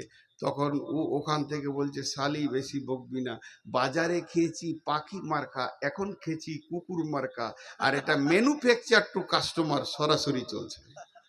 কুকুরের মুখে নিল। আল্লাহ রসুল বলছে মদ পান করো না। তালবিস ইবলিসে একটা ঘটনা আছে, যে ঘটনাতে বুঝতে পারবেন যে মদ কত খাতার জিনিস। বিশ্বনবী বলছেন, ওয়ালা তাসরিমান্নাল খামরা ফাইন্নাহু রাসুন কুল্লি ফাহিসাতিন। হে মাস, আমার উম্মতকে বলে দিও তারা যেন মদের বোতলে হাত না দেয়, তারা যেন মদ না পান করে। আর যদি মদ পান করে নেয়, সমস্ত গুনার কাজ তার দ্বারা হবে। এক মসজিদে একটা আবিদ সুবহানাল্লাহ আলহামদুলিল্লাহ ওয়ালা ইলাহা ইল্লাল্লাহ আল্লাহু আকবার সুবহানাল্লাহ আলহামদুলিল্লাহ সুবহানাল্লাহ আলহামদুলিল্লাহ বসে বসে জিকির করছে 20 বছর। এবারেও তাকিয়ে দেখছে 20 বছর সারা রাত জিকির করছে। হঠাৎ শয়তান একদিন বড় পীর সাহেব সেজে এসে মসজিদের আর এক কোণে বসে ইল্লাল্লাহ ইল্লাল্লাহ। কি বলছো কে রে বাবা? আমি তো 20 বছর ধরে যুগড়ে চালিয়ে যাচ্ছি, এসার পর বসি ফজরে উঠি, এত রাত ধরে জিকির করছি, 20 বছরে দেখতে পাই না। এই মালটা আবার কোথা থেকে এলো? আসলে মালটা কে? জোরে বলবেন শয়তান, নাহলে আসলে বুঝতে পারবেন না। ওলি সেজে চলে এসে আস্তে আস্তে করে গেল ওর কাছে, গিয়ে বলছে সালাম আলাইকুম হুজুর। বলছে বল বল বল। ও তো সালাম লিবেও না, উত্তর দিবেও না, আল্লাহর শান্তি তো পাবে না। বলছে হ্যাঁ বল বল বল। আপনার বাড়ি? বলে তুই কি এসপি আছিস নাকি যে স্টেটমেন্ট দিতে হবে? আমার বাড়ি কোথায়? আমি আল্লাহর ওলি, আমি জিকির করছি। তুই জিকির কর, আমিও করি। নতুন মানুষ তো বলছি তুই কতবার জিকির করলি? বলছে এই সেই এসার নামাজ পড়ে একটু ঘুমিয়ে গেছিলাম, তো 11টার সময় ঘুম ভাঙলো, তো উঁচু করে বসেছি, এই সুবহানাল্লাহ, আলহামদুলিল্লাহ, ওয়া লা ইলাহা ইল্লাল্লাহু, আল্লাহু আকবার, ওয়া লা হাওলা ওয়া লা কুওয়াতা ইল্লা বিল্লাহ, এই চতুর্থ কলেমাটা এই 200 বার হলো। এবার ইস্তেগফার পড়বো 200 বার। আপনার কবার হলো? আমার 3 লাখ হয়ে গেল। ওর মিছে কথা বলতে লাইসেন্স লাগবে না? আছে আগে থেকেই। শয়তান আছে। 3 লাখ বার, 3 লাখ, 3 লাখ। তখনই হালকা করে বলছে, বুঝবি না রে বাপ, মারেফাতের তথ্য আছে এখানে। শরীয়ত, হাকিকাত, তরিকাত, মারেফাতে যে গাঁজার টান মারে, এদের দলে চলে গেছে। ই তখন বলছে, আমি শিখতে পারবো। পারবি, শিখতে গেলে খুব কষ্ট আছে, তুই পারবি না। বলে কি করে করতে হবে? বলে তাহলে কোরআনের আয়াত শোন। ই বুঝতে পারছে না যে শয়তান কোরআনের আয়াত দিয়ে ধ্বংস করছে ওকে। বিসমিল্লাহির রহমানির রহিম। ইয়া আইয়ুহাল্লাযীনা আমানু তুবু ইলাল্লাহি তাওবাতান নাসুহা আসা রাব্বুকুম ওয়া ইউকাফিরু আনকুম। লম্বা আয়াত। হে ঈমানদারেরা, তোমরা তওবা করো, প্রতিজ্ঞাবদ্ধ তওবা। আর তওবা যখন করবে, আল্লাহ জীবনের গুনাহ মাফ করে দেবে, মারফাতের দরজা খুলে দেবে। তাহলে তোমাকে তওবা করতে হবে আল্লাহর কাছে। তোমার চোখ দিয়ে পানি আসবে। তখন এই খেপা বলছে, আমি এত তওবা করছি তাও চোখ দিয়ে পানি আসছে না। ই তখন মুচকি হেসে বলবে, আসবে কি করে, আসবে কি করে? তার মতো একটা কাজ করতে হবে, একটা গুনাহ করতে হবে। আর ওই গুনাহটা করার পর যখন তুমি তওবা করবে, তোমার চোখে পানি আসবে। তখনও গাল চুলকাইতে লাগলো। একটা গুনাহ তো, একটা গুনাহ করব না, না করি, চোখে যদি পানি আসে ওলি হয়ে যাব, করি। বলছি কি গুনাহ করব? বলছে তোকে আর কি বলবো, তুই দুর্বল মানুষ। ছোট ছোট গুনাহ বলি না, ছোট গুনাহ। তুই এক কাজ কর, ব্যভিচার করতে হবে তোকে। হ্যাঁ, ব্যভিচার, জিনা? হ্যাঁ। বলছি তোর দ্বারা হবে না, মারি ফেলছি, ভাগ, আর আসবি না আমার কাছে। আবার 10 মিনিট পর গিয়েছে, বলছে ওইটা বাদ দে, আর কিছু আছে? বলছে দেখ, তুই এলি তো, তোকে সেকেন্ড চান্স দিচ্ছি, আর আসবি না। তাহলে তোকে একটা মার্ডার করতে হবে। মার্ডার? এটা ছোট গুনাহ। সরে গেল। আবার দেখছি ও চালাইছে জিকে, ইল্লাল্লাহ ইল্লাল্লাহ। তখনই দেখছি যে আমার থেকে তো এগিয়ে গেছে। বলছে আর কিছু আছে? বলছে দান দান 3 দান, এটাই হলো শেষ চান্স। যদি মানবি তো মানবি, না হলে আমার কাছে আর আসবি না। তোকে জেনা করতে বললাম, বললি পারবো না। মার্ডার করতে বললাম, বললি পারবো না। তাহলে এখন একটা লাস্ট চান্স দিচ্ছি, 1 বোতল মাল খেতে হবে। খাবি? তাহলে তুই আমার মতো মারেফাতের ফকির হয়ে যাবি। অনেকক্ষণ থেকে ঢোক টোক গিলে বলছে, এত রাতে পাবো কোথা? ওর পকেটেই ছিল, বার করে দিয়ে দিলে। মালটাকে, হ্যাঁ, ও মাল নিয়ে গেছে। দিয়ে ও এটাকে ঢক ঢক ঢক ঢক করে খেয়ে নিল। দেখলা যে এখন মারেফাতের দরজা যদি খুলেই যায় তাহলে খায়। যখনই খেয়ে নিল, কাম রিপু সেক্স টনটনে হয়ে গেল, পাগলের মতো করছে মসজিদের ভিতরে। ও ভাবছে নিশাটা কেটে যাবে ফজরের আগে, কিন্তু পাগলের মতো যখন করতে লাগলো, শয়তান টুক করে তখন উঠে গেল, জিকির করা ছেড়ে দিলে মসজিদ থেকে বেরিয়ে গিয়ে ওই গ্রামের ভিতরে 7 ভাইয়ের একটা বোন। 7 ভাই গুন্ডা ডাকাত, বিরাট বড় এলাকায় ডনগিরি করে। তাদের একটা চাঁদের সোনার বোন। 7 ভাই যেন ওই বোনটা সকাল বেকার গালে চুমা দেয়, এত ভালোবাসে। সেই বোনটাকে রাত্রিবেলায় শয়তান কোলে করে তুলে নিয়ে এলো বিছানা থেকে তুলে নিয়ে এসে ওই আবেদের কাছে দাঁড় করিয়ে দিল। আর শয়তান নিজের হাতে ওর শরীরে যত কাপড় ছিল খুলে দিল। ই তখন সেক্সে আছে, এর ঘরে আছে, মদের চাপে আছে। রিপু যেন উত্তেজ হয়ে গেছে, মসজিদের ভিতরে মেয়েটাকে নিয়ে উবর হয়ে পড়ে গেল। যখনই স্খলন হয়ে গেল, শক্তি কমে গেল, সঙ্গে সঙ্গে নিশা কাটতে শুরু করেছে। তখন শয়তান বলছে, আবে রে, তুমি মসজিদে মদ পান করে 7 ভাইয়ের এক বোনকে নষ্ট করে দিয়েছো, মসজিদও নষ্ট হয়ে গেছে। এখন তোমার বাঁচার উপায় কি? ওদের ভাই যদি জানতে পারে এখনই তোমাকে মেরে শেষ করে দিবে। তার আগে একটা সহজ বুদ্ধি দিচ্ছি, শুনে লাও। শয়তান কিভাবে ওকে খারাপ করছে। এ দেখো আমার কাছে চাকু রয়েছে, মেয়েটাকে আমি ধরছি, তুমি কেটে ফেলে দাও, আর দুইজনাতে তুলে নিয়ে গিয়ে নদীর ধারে পুঁতে দিব পাকে। এই বড় করে কেটে দিল, নদীর ধারে পাকে পুঁতে দিল। এবার আবেদ বলছে কি করব কি করব, আমার দ্বারা মদ খাওয়া হলো, জিনা করা হলো, আমার দ্বারা মার্ডার করা, 3টে কাজ হয়ে গেল। কোন দিকে যায় কোন দিকে যায়, পালাবার অনেক রাস্তা করছে, রাস্তা ব্রেনে আর আসছে না। কিন্তু ওই শয়তান গভীর রাত্রিতে ওই 7 ভাইয়ের এক ভাইয়ের দরজায় গিয়ে ধাক্কা মেরে দিয়ে বড় ভাইকে উঠিয়ে দিয়ে আর গায়েবী ভাবে আওয়াজ করছে, এ অমুকের বোন, অমুকের ভাই, বিছানায় গিয়ে দেখ তোর বোনটা নাই। ওই বোনটা নদীর ধারে পাকে পোঁতা আছে বাবলা গাছের নিচে, লাশটাকে দেখা, এটাকে মার্ডার করেছে, মসজিদের ওই আবেদকে ধরগা। গভীর রাতে আওয়াজ পেয়ে 7 ভাই দৌড়ল আগের নদীর ধারে, বা বোনের গলা কাটা লাশ দেখে 7 ভাই তো পাগল হয়ে গেল। মসজিদ আবেদকে দিয়ে 2টা বাড়ি মেরেছে, মুখ দিয়ে খুলে গড় গড় করে বলে দিল, আমি মদ খেয়ে বেবিচার করে ফেলেছি, তারপরে মার্ডার করে দিয়েছে, আমার হুঁশ ছিল না। 7 ভাই মারতে মারতে ওকে লাশ বানিয়ে দিল। নাপাক হালাতে মসজিদকে নাপাক করে মদ পেটে করে বেবিচার জেনা করে মার্ডার করে জাহান্নাম চলে গেল। অতএব আল্লাহর নবী বলছেন, মাঝরে লা তাসরিবান্নাল খামরা ফাইন্নাহু রাসুন কুল্লা ফাহিশাতিন। হে মদ, খবরদার তোমরা মদ পান করবে না, আর মদ হলো সমস্ত গুনার মাথা। ওই লোকটা যদি প্রথমে মদটা না পান করত, বাকি 2টা কাজ করত না। এর মাঝে একটা কথা বলছি, রাজনৈতিক দলের দিকে তাকিয়ে দেখেন, তাতে সিপিএম ছিল যখন, তৃণমূল এখন আছে, আর যে কোনো রাজনীতিকে দেখবেন কংগ্রেস, যুবকদেরকে প্রথমেই মদের বোতল হাতে গোপনে ধরিয়ে দেবে, তাদের চরিত্রকে লুটে নেবে, আর এর বউকেও গাড়ি করে ঘুরবে, ওর বউকেও গাড়ি করে ঘুরবে, আর এমডি টনটনে ঘুরে বেরিয়ে। রাজনৈতিক নেতারা জানে যুবকদেরকে পাগল করা যায় মেয়ে দিয়ে আর মদ দিয়ে। আল্লাহ রসুল বলছেন, লা তাসরিবান্নাল খামরা, মাঝরে জীবনে মদ পান করিও না, ফাইন্নাহু রাসুন কুল্লি ফাহিশাতিন, মদ হতে সমস্ত খারাপ কাজের মাথা।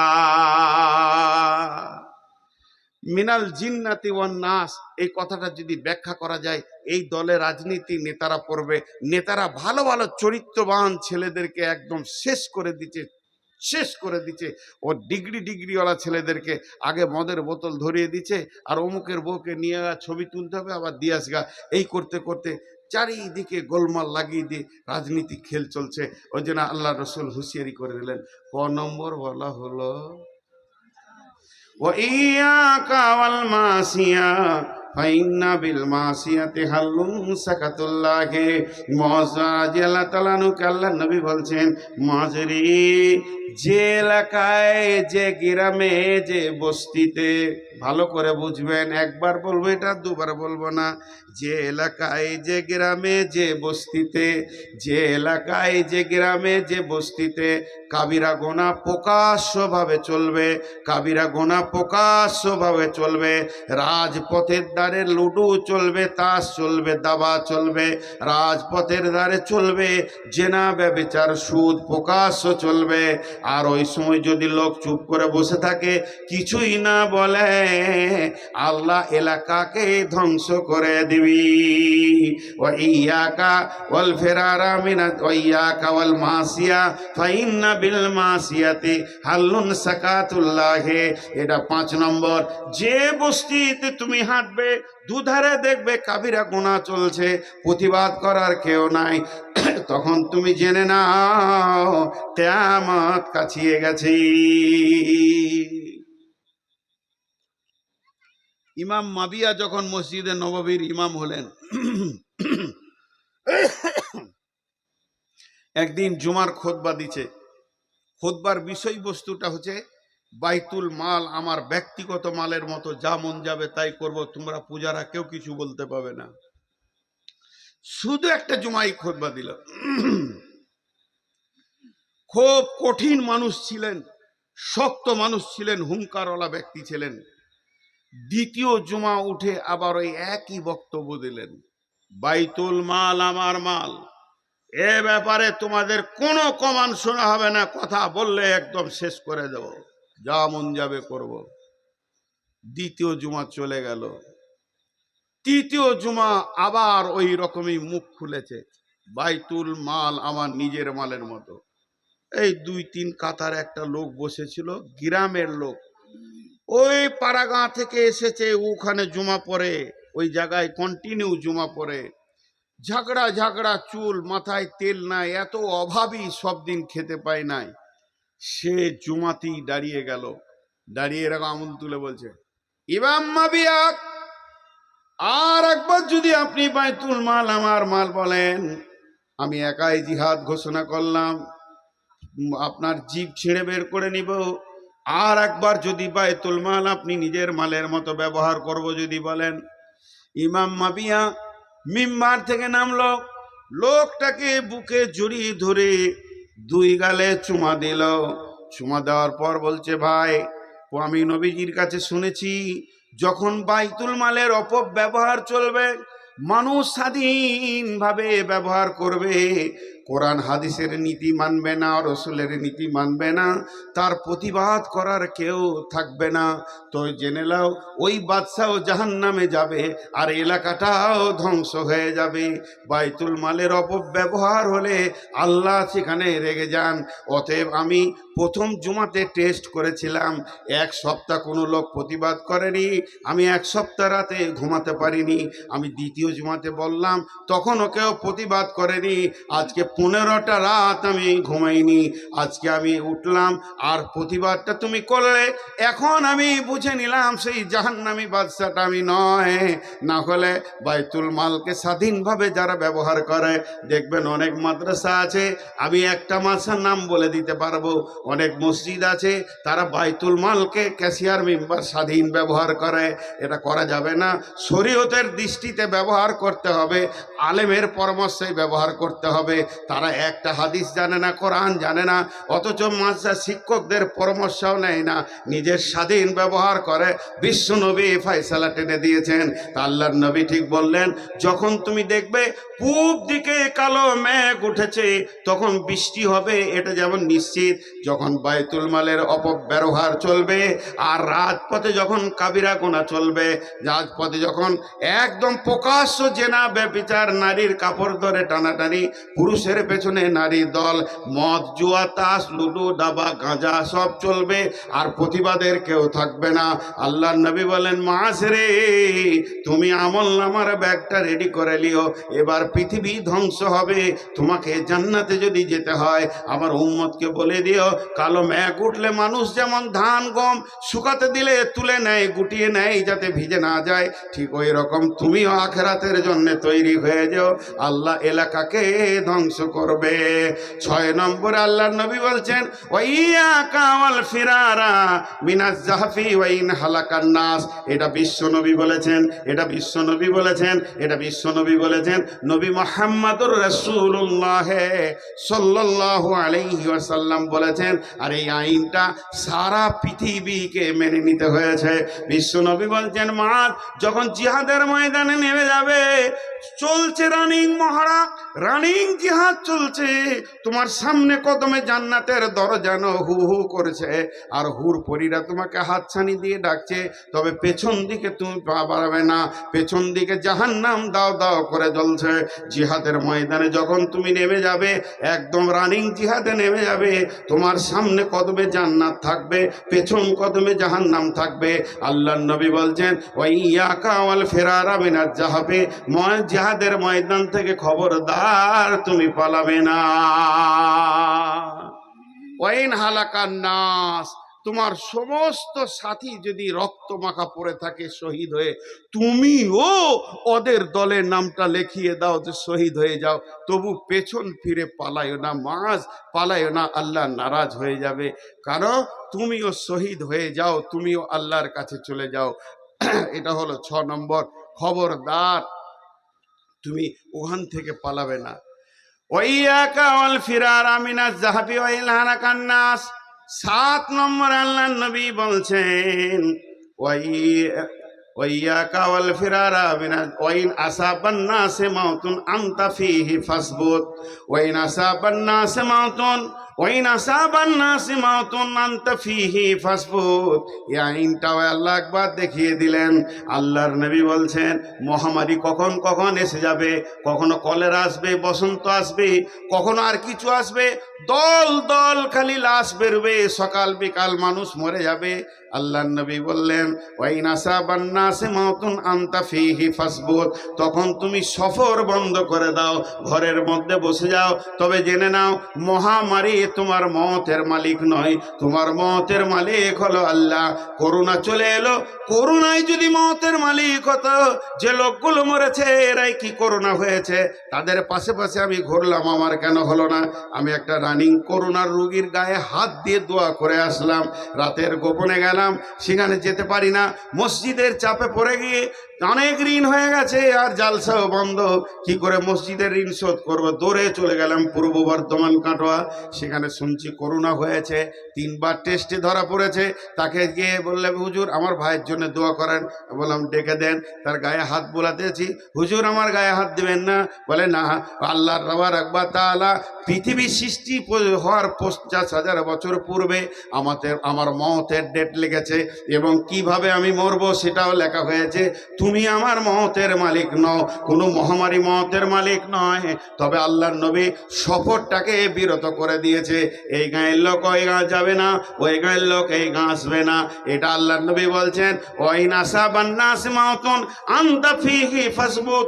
যখন দল দল লাশ বেরিয়ে যাবে, যদি মহামারী এসে যায়, তুমি নিজের জায়গাটাকে আঁকড়ে ধরে বসে থাকবে, সফর বন্ধ করে দিবে। এটাও সারা পৃথিবী মেনে নিয়েছিল যে একমাত্র করোনাকে রোখার রাস্তা হচ্ছে সবাই সফর বন্ধ করে দিয়ে নিজের জায়গায় বসে যাও। এই যে আল্লাহর নবী বহুত দিন আগে বলে গেছেন। এটা 7 নম্বর। 8 নম্বরে বলছেন ওয়ালাত ওয়ানফিক আলা আয়ালিকা মিনাত তাওলিক। 7টা বলা হলো।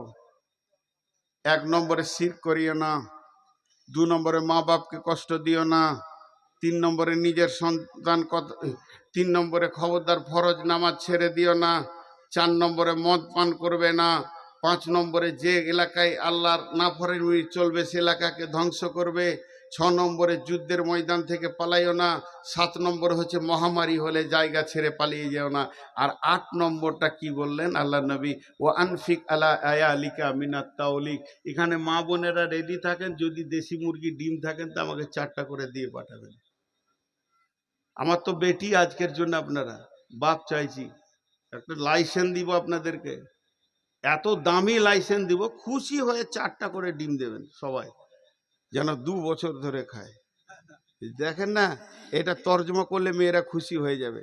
আল্লাহ নবী বলছেন ওয়ানফিক আলা আয়ালিকা মিনাত তাওলিক। হে পুরুষের দল, তোমার অধীনস্থে যারা খায়, তোমার বাপ, ভাই, বোন, বেটি, বিবি, একমাত্র বিবি তোমার অধীনস্থে রয়েছে। তোমার যেমন ইনকাম তেমনি বিবির পেছনে খরচা করো, বখিল হয়ে যেও না। তোমার প্রতিদিনের যেমন ইনকাম, মাসে যেমন ইনকাম, ওই রকম বিবির পেছনে খরচা করবে, বখিল হয়ে যাবে না।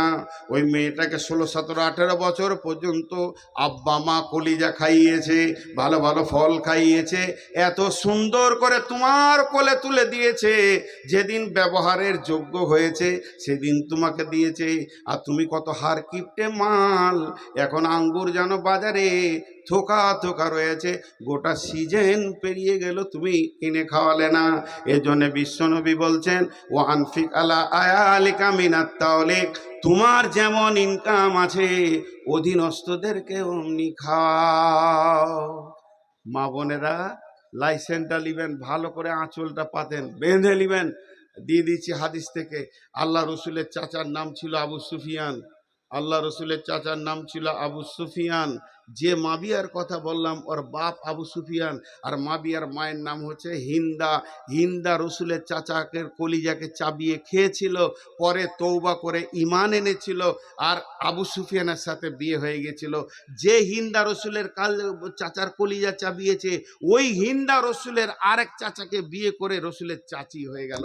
যখন রসুলের চাচি হলো, হিন্দা খুব উদার মেয়ে ছিল, খাওয়া দাওয়া চলাফেরা কোনো কুঞ্জুসি ছিল না। তা রসুলের যে চাচার সঙ্গে বিয়ে হয়েছিল, ওইটা একটা হাড় কিপটে মাল, সে হচ্ছে আবু সুফিয়ান। হাড় কিপটে মাল, একবারে ভালো খাবার ঘরে হয় না। হিন্দা একদিন এসে আল্লাহর নবীর কাছে অভিযোগ করে দিলেন, ইয়া রাসূলুল্লাহ, আপনার চাচাকে একটু বুঝান, জীবনে গোশ কিনে না, মাংস কিনে না, ইলিশ তো দূরের কথা, পুঁটিও কিনে না, এমন ভাবে চলছে, খালি পচা মাল দিয়ে সংসার চালাচ্ছে। নবীজি বললেন, এ আমার চাচি, বোখালতি এমন একটা রোগের কোনো মেডিসিন নাই। হার কিপটে মাল না, লোকের মাল খেতে ভালোবাসে, নিজের খরচা করে মাল খাবে না। একে এমন একটা মেডিসিন দিয়ে দিব, উদার হবে তা হবে না। এর একটা সোজা রাস্তা হচ্ছে, চাচার মাল চুরি করো আর কিনে কিনে খাও। বিশ্বনবী যখন হিন্দাকে পাওয়ারটা দিয়ে দিলে, সারা পৃথিবীর নারী পার পেয়ে গেল, স্বামীর মাল চুরি করা যায়।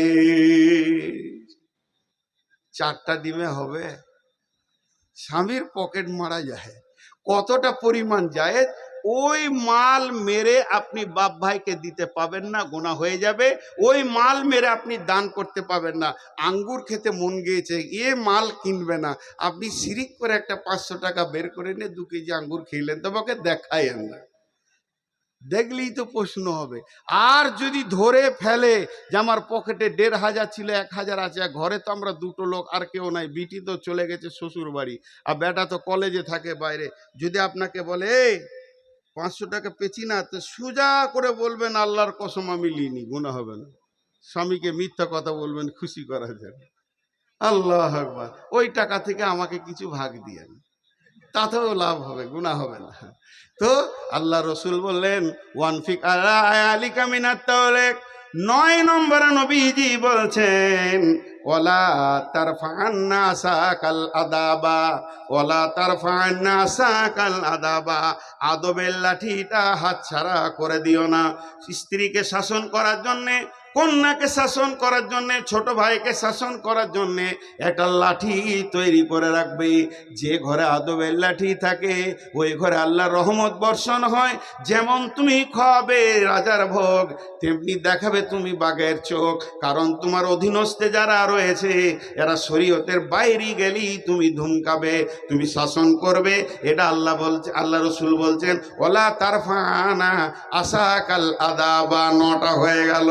1 নম্বরে শিরক করিও না, 2 নম্বরে মা বাপকে খবরদার কষ্ট দিও না, 3 নম্বরে জেনে বুঝে ফরজ নামাজ ছাড়বে না, 4 নম্বরে মদের বোতল ধরবে না, 5 নম্বরে হলো যে গ্রামে, যে এলাকায়, যে বস্তিতে আল্লাহর নাফরমানি চলবে, আল্লাহ ধ্বংস করবে।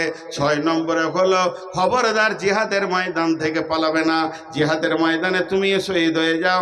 7 নম্বরে হলো যখন মহামারী এসে যাবে, তুমি নিজের জায়গায় নিজেই চুপ করে বসে যাবে, তবে এটা ঈমান রাখবে না যে মহামারী তোমাকে বেড়ে দেবে। মতের মালিক হলো আল্লাহ। 8 নম্বরে হলো তুমি যেমন ইনকাম করবে, বিবির পেছনে খরচ করো। 9 নম্বরে হলো অধীনস্থদেরকে শাসন করার জন্যে তুমি আদবের লাঠিটা হাত ছাড়া করে না। কি লেখছে আমি বলে দেবো, বিরাজ জাদুঘর হুজুর খালি কালেকশন করবেন, বলো মুখস্থ আছে। হাগো 17 বছর বিয়ে করছি, শ্বশুর বাড়ি কবে যেতে হবে এটা আমাকে বলতে হবে? দিবি? আমি লিবই না, আমি লিবই না। হাজি, যে বক্তাকে চিঠি দিতে হয় আদায় করো, ও বক্তা, ও গাঁজা খোর। এই আফসোস লাগে এটা আমাকে। তার মানে আমার ওস্তাদ বলছে, তুমি রাস্তায় হাঁটছো আর পেছন থেকে যদি কেউ বেল বাজায়, তো তুমি জুতোটা খুলে নিজের মাথায় 2বার মেরে লিও। কেন? তুমি হাঁটতে জানো না, ওকে বেল বাজাইতে দুবো কেন? আমার পেছনে বেল বাজাবে, তাহলে আমি তো রাখাল বাগাল। আমি রাস্তায় এমন হাঁটবো, গাড়িওয়ালা জানবে যে একটা জ্ঞানী মানুষ হাঁটছে, আমার জন্য বেল কেন বাজাবে। আর এখন সব থেকে বড় স্টাইল হচ্ছে রাস্তার মাঝে দাঁড়িয়ে গল্প করা। আমার ড্রাইভার বলে মাঝে মাঝে, কুত্তে আপনি এলাকা মে শের বান যাতে হ্যায়। কত কষ্ট হয় ড্রাইভারদের, ও রাস্তার ধারে গল্প করবে। একা 23 বছর ধরে জলসা করছে, তাকে যদি চিঠি দিতে হয় আদায় করো, আহা। ছেলেকে বিয়ে দিয়া শ্বশুর ঘর যে কথা বলতে হবে, যে শ্বশুর ঘর যা, খালি বিয়ে দিয়ে দেখেন নাতি কখন করলে চেপে যাবে। হ্যাঁ, আর শ্বশুর ঘর যা যদি ছেলেকে বলতে হয়, ওর বিয়ে না দেওয়াই ভালো। ও কথা, আল্লাহ আকবার। 10 নম্বরটা শুনেন, এটা ট্রেস দিয়ে বলছি। লাখ কথার এক কথা, কোটি কথার এক কথা, রসুলের এই কথাটা সারা রসুল যে আমাদেরকে বলে গেছেন, সব কটা যদি একটাই জমা করেন, সব কথার এক কথা এটা। এই জন্য খুব ট্রেস দিয়ে বলছি। ছোট কথা একবারই দিলে ঢুকে যাবে, দুবার বলতে হবে না এমন কথা। আর ওইটাই যদি সকলে দিলে থাকে, সকলেই জান্নাতের ফায়সালা পাবো। সেই আল্লাহ নবী বলছেন, মাস ওয়া আখিফহুম ফিল্লাহে। আর একবার বলছি, মাস ওয়া আখিফহুম ফিল্লাহি। গুরুত্বপূর্ণ কথা 3 বার বলছি, মাস ওয়া আখিফহুম ফিল্লাহি। মাঝরে যেখানে তুমি থাকো, একা থাকো, সজ্জনে থাকো, তুমি জনসমুদ্রে থাকো, নির্জনে থাকো, জঙ্গলে থাকো, পৃথিবীর যে প্রান্তেই থাকবে, সঙ্গে আল্লাহর ভয়কে রাখবে। যদি তোমার সঙ্গে আল্লাহর ভয় থাকে, তোমার কাছে আর গুনাহ পৌঁছাবে না। সকলে জোরে আমিন বলবেন। আমি যখন একটা কথা বলবো বুঝে আমিন বলবেন।